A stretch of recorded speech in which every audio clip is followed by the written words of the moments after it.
The Girl on a Bulldozer merupakan film asal Korea Selatan yang tayang pada April tahun 2022. Film ini menceritakan tentang seorang wanita muda berusia 19 tahun yang mengalami kehidupan berat. Kehidupannya tidak begitu indah, terutama dengan keadaan keluarganya. Untuk meneruskan jalan cerita singkatnya, mari seruput teh dan kopi dahulu. Sebelum memulai, video ini mengandung spoiler. 하고 싶은 말 있습니까? 아니요. 피고는 7일 이내로 정치재판 청구할 수 있습니다. 들어가십시오. Film ini dimulai dari gadis bernama Hae-young yang sedang menghadapi pengadilan.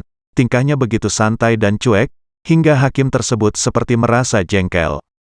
Ia mendapatkan sidang perdananya karena tindakan kekerasan, walaupun saya yakin itu karena tindakan membela diri. Di usia yang ke-19 tahun, ia termasuk gadis yang mandiri dan cerdas. Namun sedikit suka memberontak, ini terlihat dari tato di lengan kirinya yang bergambar naga. Di Korea, tato termasuk hal yang dilarang.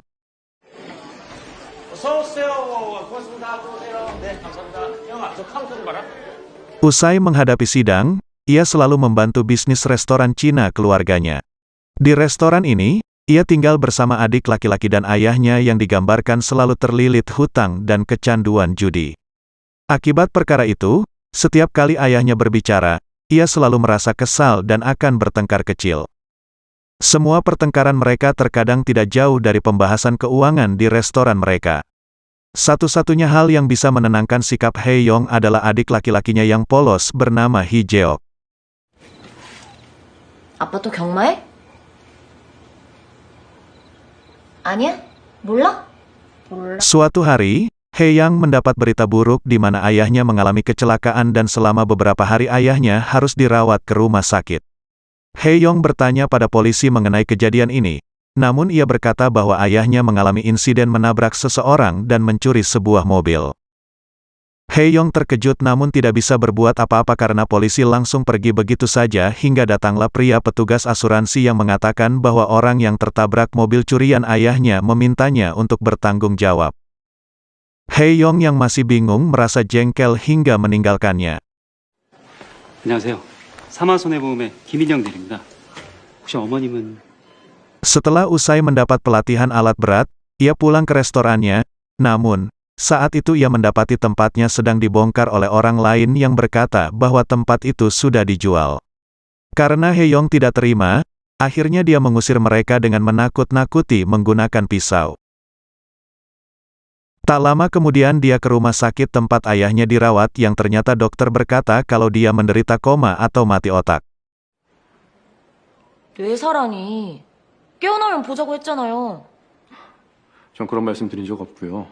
뭔 소리야? 같이 온 형사가 의사한테 들었다고 했는데. Tidak terima dengan kenyataan itu, Hae-young datang ke lokasi kejadian dan menganalisis apa yang terjadi hingga akhirnya dia mendatangi orang yang mengaku ditabrak ayahnya.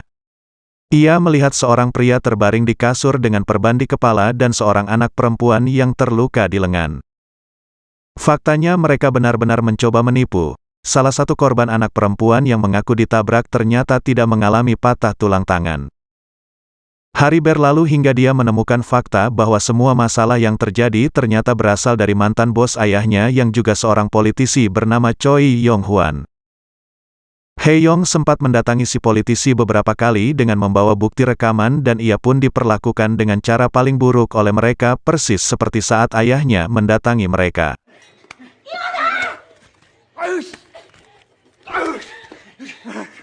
Baik bibi yang termasuk masih saudara dekat ayahnya, tidak membantu sama sekali hingga akhirnya dia beserta adiknya mendatangi rumah sakit dan bersiap-siap untuk mengikhlaskan ayahnya yang menderita mati otak. Dan mulai dari sinilah emosi Hae-young mulai meningkat tidak terkendali. Dia mengambil alat berat bulldozer dari perusahaan yang masih kenal dekat dengan ayahnya, dan membawa alat berat itu untuk menghancurkan tempat restoran keluarganya yang akan segera disita atau diambil alih. Setelah restoran itu hancur, Hae-young kembali mendatangi rumah politisi yang tengah tertidur lelap dengan bulldozer. Ia mulai menghancurkan dinding jendela. Yong-hwan si politisi pun kaget hingga keluar dari rumahnya. Tak lama berselang beberapa polisi pun datang, karena Hae-young tidak mau berhenti. Akhirnya polisi menebaknya hingga tak sadarkan diri.